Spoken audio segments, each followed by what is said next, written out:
একঘেয়েমি কেক করতে করতে আমি একদমই বোর হয়ে গেছি।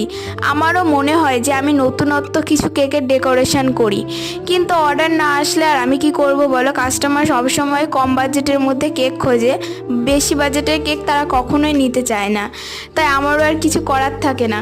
কিন্তু আজকে একটা কাস্টমার হঠাৎই আমাকে এই ট্রেন্ডিং কেকটাকে অর্ডার করে বসলো, আর আমি সেটা ঝটপট বানাতে চলে এসেছি।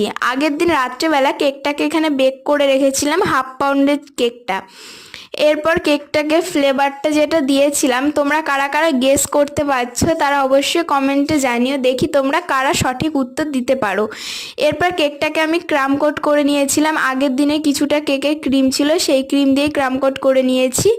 এই কেকটা কিন্তু খুবই একটা ট্রেন্ডিং কেক হতে চলেছে, তার জন্য তোমরা কিন্তু অবশ্যই পার্ট টুটা দেখতে থেকো। খুব তাড়াতাড়ি এই কেকটার পার্ট টুটা আসতে চলেছে। চলো আজকের টাটা।